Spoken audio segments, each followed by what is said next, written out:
That is the dividing line. When things get tough, most people, they hide, they get into the covers, they disappear. I've had to rebuild my business twice. My first run, we did great, millions of dollars coming in, and I thought of all the things I knew, how smart I was, all the great things I did. Now, it's not how many great things it is, how many mistakes I made that I don't have to do again. The greatest agents that work for me are the ones that listen to what we've done wrong so you don't do it again. And the ones that don't want to listen, they're never going to make it. Kent, thank you for joining me today. Chris, thanks for waking me up. I'm glad to be here. Yeah, absolutely. So look, you consistently rank in the top 1% of all agents in Nevada. How do you do that? Well, there's other people in the top 1%, so it's more, what do we all have similar? Everyone has their niche that they're focused on. Mine is I like to do relationships. I want to sit down and have a cup of coffee. There's others that strategize in marketing. There's others that strategize in technique and placement and farming. I'm going to go copy all of that. But what I want to do is this. I want to sit down. I don't walk into a listing with a contract. I walk into a listing with a conversation predisposed to their favorite football team, where they're from, what's important, and what their next goal is. But we don't rush through it. I want to take a time and have a connection, whether it's done from common ground or we do a little research and find out what's most important to them. All those other things work great, but they're all available to everyone else. It's where do we separate ourselves? So you've identified your real skill set, which is quickly walking into a room, identifying whatever it is that's going to connect you with the individual, really diving into that and building I would say a strong, meaningful relationship very quickly. If it's sincere and it's authentic, yeah, we're going to go front to back with every client long after they move. But yeah, absolutely. I like people, and I like working with elderly people and people in need. That's not something that's new to me. I grew up with a dad that took us to senior homes. So for me, walking into these living rooms, they're no different than the conversations I had in the late 70s with people we were bringing Girl Scout cookies to and making sure they had enough toilet paper. It was a different dynamic that we transferred to what we do now. It's service is service, but to be able to keep that clientele, you've got to personalize it in a way that's honest. Yeah, and you've also found another way to separate yourself, and that's really in the markets that you operate. So you split your time between Las Vegas and Laughlin, and that's unique. Most agents tend to really sort of drill down in a specific area. It's difficult to do, but somehow you've done that successfully. Tell me how you are able to split your time between those markets and still do that successfully. Well, one, you've got to work a lot more hours than you ever expected. Two, you need to monetize time that you never thought you would have to. I have a 2-hour drive each way. That's where I get all my conversations out that are the casual, how are we doing conversations. There's got to be a plan to it all, and you've got to build and find and keep the right people around you. For me to do what I do, I have a staff around me that is incredibly talented and equally cohesive. And they've all been trained the exact same way, from the guy I've had 26 years to the guy I've had for 6 months. They're all on the same play. So it's a good way to keep things going. But as far as working two cities, they're just nuances of each other. One's a lot bigger, but that clientele, that personality, they're not so different from one to another. I mean, I drive 120 miles from Summerlin to Laughlin, but if I was showing property from Seven Hills to Summerlin, it would be a similar journey with a lot more stoplights. You make the best of it. You get used to all things. What was that strategic for you? It was kind of a penicillin moment where you just stumble into it and go, hey, this worked out. What did we do right? No, I think we just continue to adapt. I mean, most of my business in Laughlin really emerged just at the existence of COVID. I built up a farm down there and sold a bunch of homes. And then during COVID, there was a shift where the clientele of buyers went from being probably 90% Laughlin to becoming 90% California. And at that point, we realized our marketing had to move and everyone else didn't see it. So we were very fortunate that we bought into platforms that were abandoned during COVID that at the time we picked up the space and cost for a fraction. Mm-hmm. So now, you have an interesting motto: always informed, always available, always a part of our community. Talk to me a little bit about that, because I think that's important when you talk about a successful real estate agent. I feel like this is self-aggrandizing. When you land in a community where 30% of it's below the poverty level and your business is thriving and it's a mile wide, how do you not take a second to pause? So we had some cathartic moments in real estate that we realized there was an organic way to help those in need. And it was almost effortless. It just had to be organized. And then what we did was so immediately impactful, and being in a small town where things race around pretty quickly, it grew. And I do. I spend probably half my time working on my charitable efforts. And sometimes I feel like it's a guilty pleasure because we do receive some clientele from it, and that was never intended. But it's a good, healthy way to be in the middle of a community like that. I'd rather put a kid in a mattress than put an ad up, and that's been equally successful. So, and do you find you mentioned the poverty level, or I guess just the general economics and demographics in Laughlin, how different are those two cities? How different is Laughlin from Las Vegas? I could use a bunch of body of water analogies, a drop in an ocean, but it's not so much that's that different, it's that easy to quantify. You have have-nots and haves on different sides of the highway. You have multifamily apartments with children that are losing their futures. Then you have a bunch of very wealthy retired Midwesterners that bought a home for $10,000 in the 60s and sold it for $1 million too. Those folks want to help the other folks. They just don't know how to get there.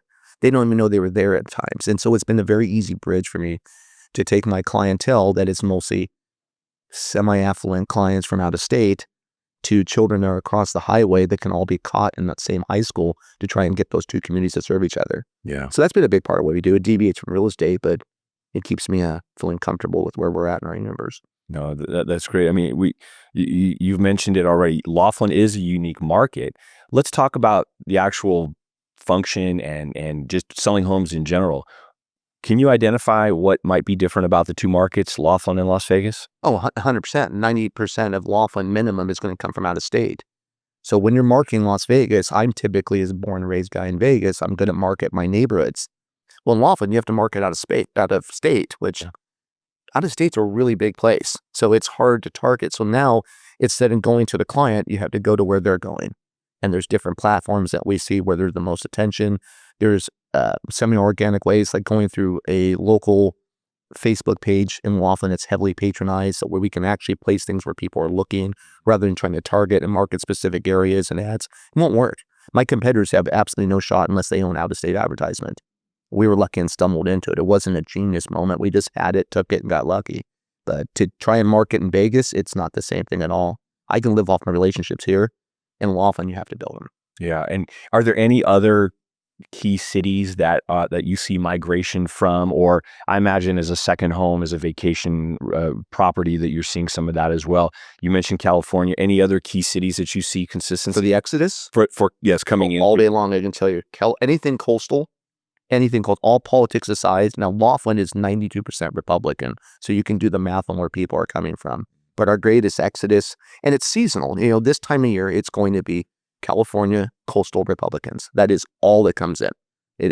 How unfair that is to say, it is a statistic. Yeah. 92% of Laughlin's Republican. So every person that gets frustrated in California comes running here because we have no taxes, no traffic, and our politics are alignment with what they are. Not that mine are per se, but that's what Laughlin offers. As far as Midwest, now you're going to have people join a seasonal issue where they're leaving Minnesota, Wisconsin, where they've been flown in for years on Riverside casino junkets, and they come here, they find they can buy $100,000 home that they can have as a completely polar opposite to what their climate is back then. So right now, I'm seeing people exclusively from the Dakotas, believe it or not, Wisconsin, and almost exclusively Minnesota. Interesting. So it's nice. You gotta be a Viking fan one time, maybe you're a Ram fan the other time, and I don't like either. There you go. Yeah. So, what would you say is or what are some of the biggest misconceptions about Laughlin? Well, what it was 5 years ago is not what it is now. I come off as I'm working for the Tourism Commission because I like what Laughlin is. I like the investment part of Laughlin. You have a community of 8,300 people, and you have 10,000 hotel rooms. So let's go picture any other community in the universe that has 8,300 people that has 6 steakhouses. Journey and Jersey Boys playing in the same week. Sammy Hagar, doesn't matter who it is, but we have all those amenities. Our sushi sucks though. Yeah, cut that out. Every amenity we have is there in 10x of what we would normally need. So when you go to Laughlin, there is no line. There are no lines to anything. It's just a take off your watch. It's a beach city without an ocean. Yeah, and so that tourist market, how does it impact the real estate market in general? Zero. Okay. Because people that come to Laughlin aren't coming for the tourism. I made the mistake of advertising with a home builder, millions of dollars into in-hotel room advertisement. And I realized it didn't work because nobody, when we sourced our lead sources, were coming from there. And then worse off, the tourism is ruining my universe because Super Bowl weekend and Valentine's that falls on Friday, they triple room rates. So if you're retired and you're coming in from Long Beach and you want to buy a home in Laughlin and you got to drive in, you're not going to stay at the hotel when it's 3 times what the normal rate is. Sure. When you can come in on Tuesday. Yeah. They're retired. There is no impulsivity issues, though. That's a big difference. So let's switch gears a little bit to some tactics and strategies. Obviously, you've got, I'm sure, many that some have worked for you, and some you mentioned have not worked. But you've built one of the most recognized brands in Laughlin. Can you share, something about that marketing strategy, how you developed it, and kind of where you see that going forward? It's interesting because we stumbled into it. It wasn't some great insight or brilliant judgment. I've done real estate for 36 years, some with builder, mostly in resale. So I've been on both sides of the marketing fence. But what happened with Laughlin is I just kind of stumbled into it and didn't screw it up. But we cracked the code inadvertently during COVID. We had no idea that serving the community would be a great way to replace advertisement in a way we completely unattended. So for me, my focus is really trying to distribute our time throughout the community. And I'm sorry, I got lost there a second. Oh, it's okay. No, I looked down. I was trying to. We're talking about your strategies that might be unique to that Laughlin market. See, the only problem is I don't want to give anything out too proprietary too. Well, look, I think part of this whole process is sharing information. What I have found is that most of what you're saying here, if you were sitting in a room of 100 people, there'd be 2 people who might take action. The other 98 people are going to do nothing. Or only 2 realtors in Laughlin. They're going to continue what they've been doing. Okay, that's good to know. Yeah, I mean, I just believe that part of this is giving. Yes, you may have some unique and proprietary things, and I don't need. You don't need to give me the secret. We just have one that's amazing. We get 80% of our listings off. Are we off camera? Or are we off for a second? It's rolling. No. Yeah. That's not. We'll leave that one aside. Yeah, that's a break room. No, but anyway, yeah, we just have one thing that we've stumbled in that's been incredibly effective. And I never lend that connection to Laughlin because being where we're at with the market and per se the market leader, there's a lot of duplication in my advertisement and it dilutes the message. Of course. So of course we then have to brand who we are rather than sometimes we have to brand more who we are than what we do because there is, I used to teach marketing for a brief moment and I used to tell everybody, you're completely copying each other's market. And selling real estate is like hitting on a cocktail waitress. She's heard everything. Right. You're not going to tell her anything new. If you want that to work out your way, there's got to be something new and innovative. Because don't come back to me with the same ideas. And that was what we saw there is we had to shake things up a little bit. We just kind of got a bit of a stumble into it blessing on what really worked in a small town like that. Yeah, but you mentioned something earlier about being authentic and genuine, and you also talked a little bit about, charities and being involved in the community. Let's talk a little bit more about that because I think, that's where you really have the chance to stand out.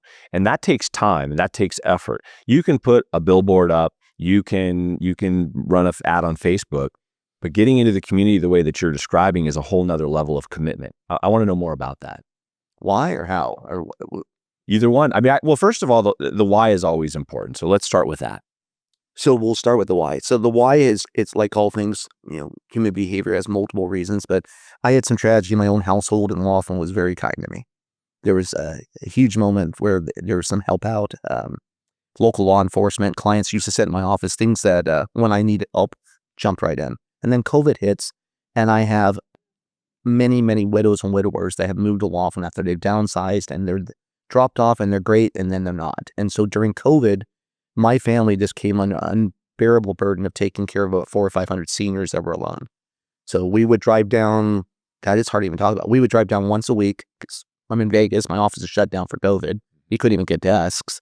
2 minutes after I opened my office down there, COVID hits. Oh. So literally I remember having a St. Patrick's Day decoration that we never used. That was when it all shut down. But we started seeing there was needs, and all of a sudden I'm getting calls for everything from hearing aid batteries to diabetic candies to now all of a sudden I have people that are trapped in a shower. Worst year of my life. I made more money that year than any year I ever have, and I would give it all back. That year was horrible. So when you're thrust into that, and you actually have some level of concern for mankind, you're going to see people that are in desperate need. And what we did was go, okay, we have the resources. We have the ability to come from Vegas. I have an incredibly cool team that's going to help. So we started doing things. I mean, it's funny, my wife and I were looking at buying a home in Maine, and we bought a lobster pot thinking that would be a cool thing to get from Maine, except shipping it back's not fun. And we would make, 20 pounds of pasta sauce and drop it off to 20 different seniors to make sure they had protein and a warm meal and not trying to find a TV dinner from the dollar store. Yeah. We started doing that, and all of a sudden it grew into a bigger branch of what else can we do? And then it never stopped.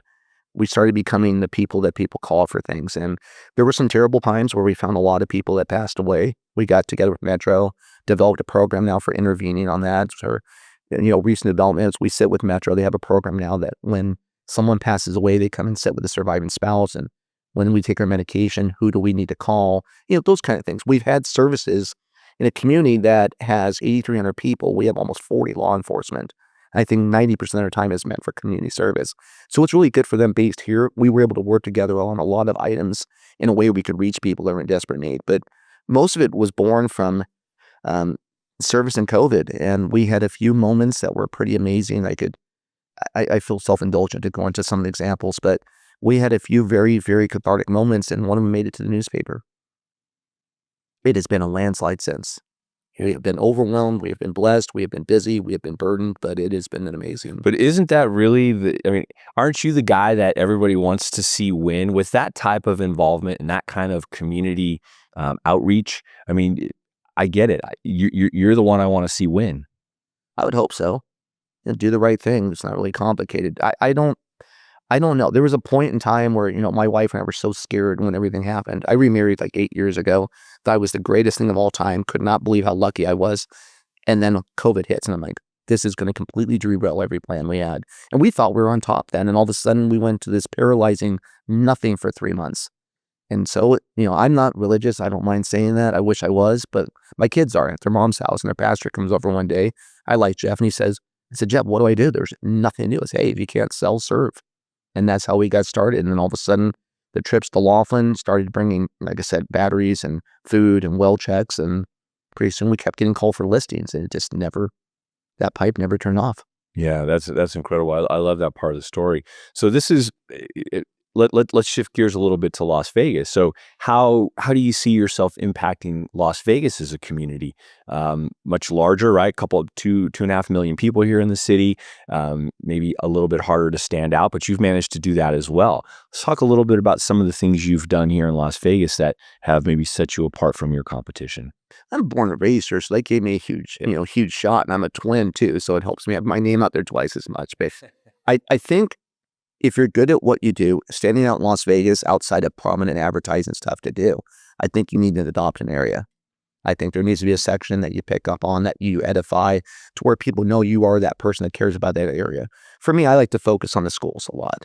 My dad was a teacher, my wife was a teacher, my mother was a teacher, and my sister's a teacher. So we like to go out to schools and do donations. Sometimes they're done anonymously. We like to drop off recliners to the teachers' lounges. But we also do a lot of stuff within the schools where we feed the teachers. We bring our lender in. We sit down and take the time to make sure they're getting the very best things available, and a lot of thank yous and gestures. I mean, we did everything last year we did what, Taylor, 3 flat screen TVs on Wednesday for a teacher raffle for Super Bowl Sunday. We do that every year because I feel pretty strongly that teachers are first responders and they're underpaid. Yeah. And that's a big deal for us growing up in the household I did. Yeah. And you provide scholarships as well, right? We do. And you're going to this year as well, I hear. There you go. So, yeah. I'd love to be a part of it. Well played. Yeah. Yeah, we do. We growing up in a high school that was probably 90% minority, it is hard for me to go to Laughlin and see that a lot of our children are struggling. And many of them have noble parents that are just working as hard as they can. So having scholarships set up, especially, it's funny, we spoke before this earlier about Willard Dean. We shared a best friend in common, Anthony Mormon, which we lost Anthony in COVID. And Anthony was an African entrepreneur that rebuilt himself twice, before the crash and after. And we have a scholarship in his name. But Anthony would have very much wanted it to go to an entrepreneur that came from the same background he did. And that's important to us. Yeah, yeah. So I want to talk a little bit about a mindset and thought process. Okay, so obviously we've discussed a lot of whether it's strategic, whether it's just your genuine desire to be involved in a community, but there is, I would say, there's a mindset, there's a desire, there's a force behind you that drives you each and every day. I want to talk a little bit about that. So you get up in the morning, what kind of how do you start your day? How do you get yourself ready, positioned? The real estate industry is very difficult. There's a lot of no's, right? You hear a lot of no's. You get a lot of challenges. So talk a little bit about how you position yourself mentally each day. Well, I think it changes because I remember sitting terrified 5 years ago during COVID and going, okay, I'm going to get up and I'm going to text 10 people. I just have to reach out and have some level of interaction. I'm going to go human fishing. I'm going to go find anyone I can to talk to, because every one of us at some point in our life is going to live, sell, buy a home. So I started diving in that way, in a very healthy, organic way, with people that kind of knew me, that I had a good experience with. But the minute I wake up, dude, there's no brake pedal. I don't sit, I don't eat, I don't stop. The minute you start, we have to be able to outperform anybody in our competition. Otherwise, there's a million realtors making the same little bit of money, and then there's the 10% of us that work twice as hard and spend half of it on advertisement. But to get to the point where we could get into that deeper advertisement, we had to build it. I can't stop. Anybody that works with me knows I don't have a desk. My office, 10 desks, I don't have one of them. Sitting at a desk makes me no money. I'd rather go knock on doors, wander the community, drop off food, senior homes, shelters, doesn't matter. I can't sit still. And if I'm stopping, I'm going to be promoting ads, or I'm going to be on Facebook, or I'm going to be following up with my different accounts, or following up with my agents that are exceptional at what they do. But there is no stopping. There's creativity. You looked at your podcast, you have a left brain. Yeah. There's always, that hamster's always on the wheel for me. And I walk around with a notepad. Anything great that comes up from me or anyone else. But as far as starting, there is no stopping. If I'm in the bathroom, I'm texting. I don't care where I'm at. I'm always going to be reaching out to someone to try and provoke and stimulate my business to increase. We all make sacrifices to achieve whatever level of success we do. But I want to understand, I mean, you can't get to your level without making some significant sacrifices, whether that's personal or family or whatever. So talk to me a little bit about the sacrifices that you've made.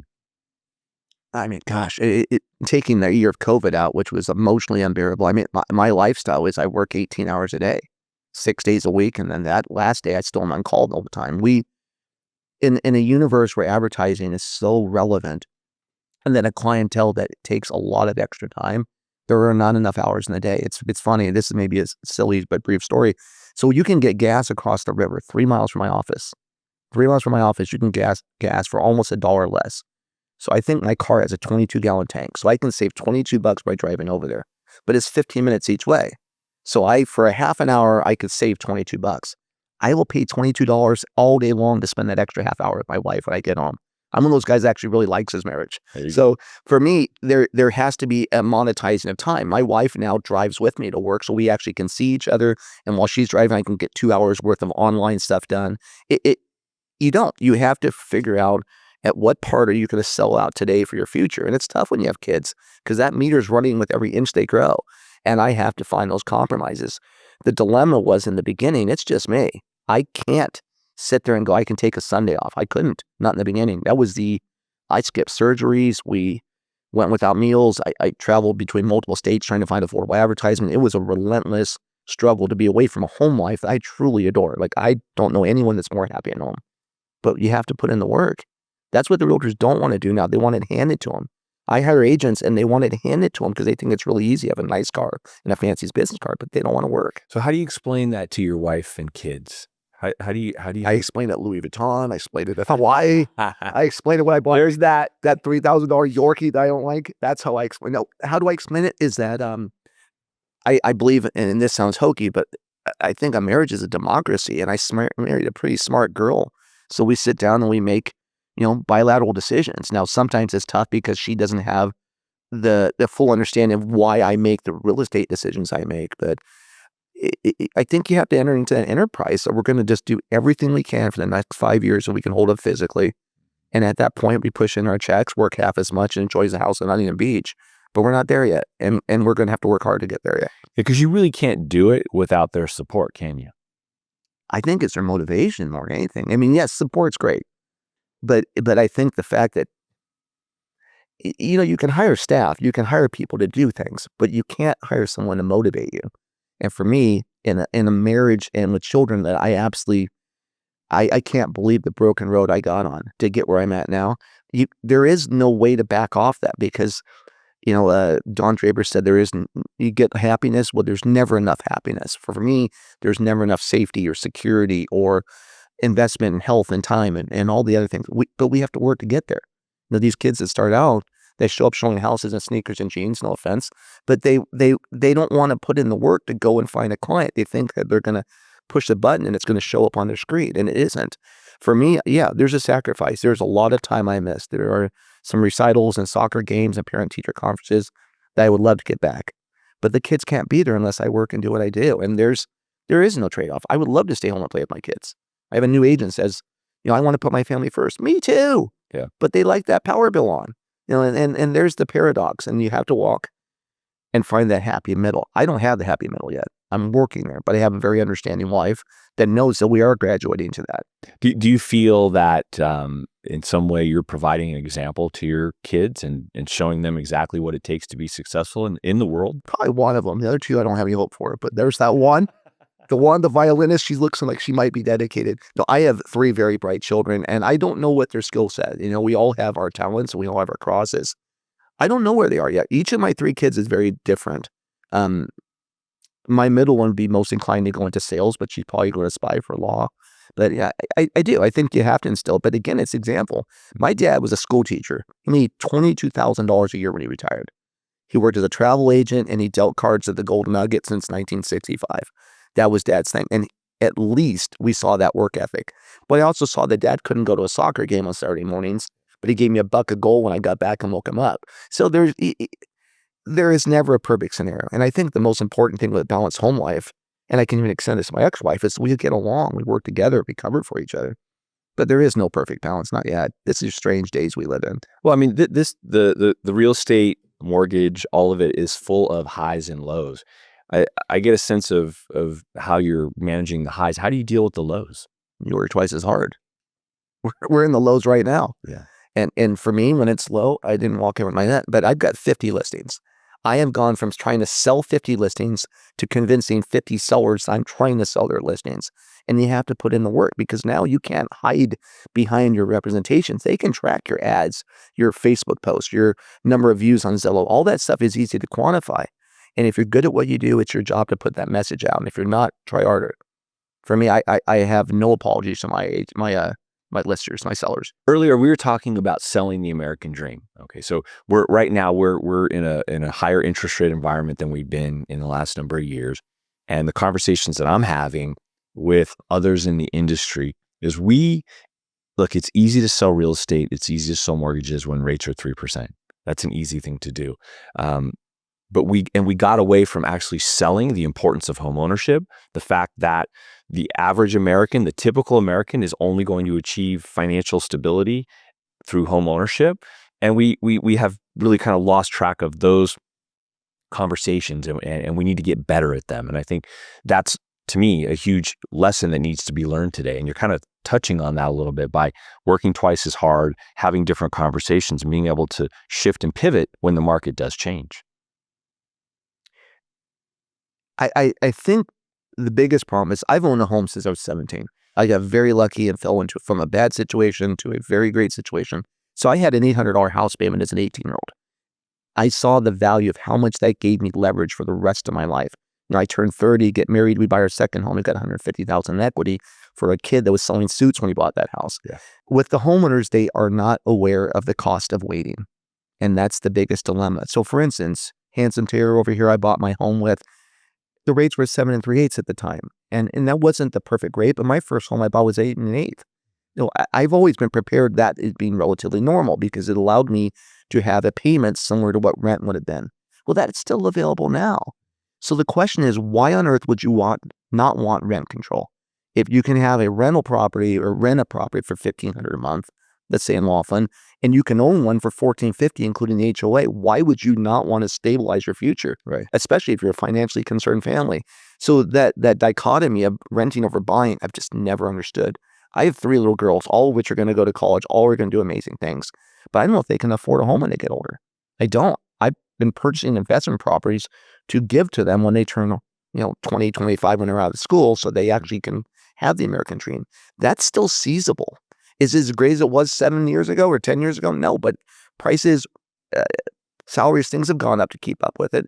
But to not own a home, I don't know how you wouldn't want to paint your baby's nursery pink or blue on your own without asking permission. Right. And I've never understood that. When you can rent at a similar price as own, why would you do it? Even with rates where they are now, they're not horrible. Depends on the metrics of a 5-year rearview mirror. But I mean, it's really not in a place where a home is unattainable. And buying a 3-bedroom, 2-car single story is still within the reach of the average middle income. Yeah, and I think what we have seen is we've seen a migration into, we talked about Laughlin earlier, but other parts of the country, whether it's Texas, Tennessee, North Carolina, Georgia, Florida. These markets are attracting people because homes are more affordable. Oklahoma, who would have ever thought, right? People would be migrating to Oklahoma necessarily to become homeowners, but that's the reality of the situation. And with remote work and the ability to kind of, Honestly, yeah. that's changed the dynamics of the American workforce, right? And I think it's opened up possibilities for people. Yeah, COVID definitely let the world know they could work at home with sweats on. It did. But that's when it started. Although I'm a firm believer you have to be in the workplace. I really believe the Dana White strategy that you need to be around each other to have organic ideas and feedback and criticisms and suggestions. I have to have that. I have an open concept in my office. There's 6 of us that sit there every day and yell at each other and discuss and work, mold and shape ideas. And then I take everything home to my wife, who sits on a completely different side of the desk from my perspective. So yeah, it's, again, going back to homeownership, I've never understood why someone would choose to rent unless they don't think they're going to be here. If you're going to stay anywhere for 2 years, you've got to own a house. Let's switch gears a little bit. New York Yankees. What do you think of the New York Yankees? Well, who do you root for first before we go down that road? I'm a Bay Area guy, so for me, it's the San Francisco Giants. That's good. But I understand you have a sort of a deep passion for the New York Yankees. I am a diehard Yankee fan, yeah. How did you become that? So he must have set you up. So I became a Yankee fan. I laughed because my dad, who I obviously thought walked on water, I remember he liked the Pirates because he lived in Pittsburgh. Okay. But he liked the Yankees because he grew up in the 40s and 50s. So the Yankees were the greatest team of all time, started then. But my dad grew up in the kind of the tri-state area near Canton, Ohio, West Virginia, Pittsburgh. And I had an uncle that I liked very much, and he was a dentist back there, a country dentist.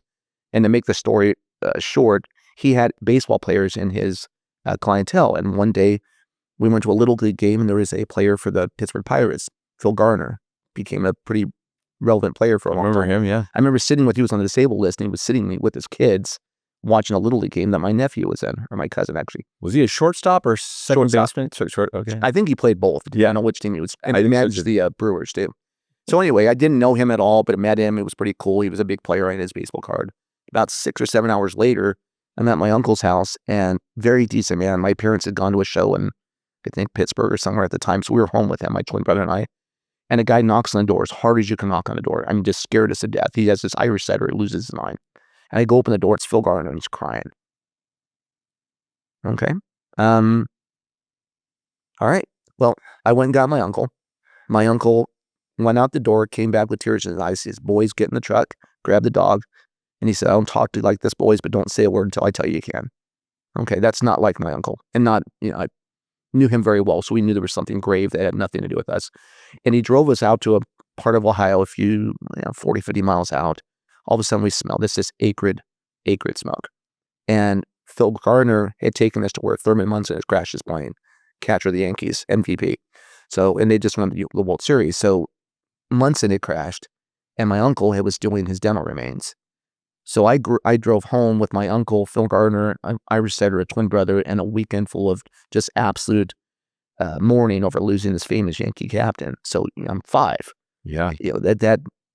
That always stuck with me. And so obviously growing up a Yankee fan, we were pretty good almost always. So I've gone to a lot of games, met a lot of players, gone to the World Series multiple times, and was very lucky to be able to do that. So that's interesting. Wow, what a story.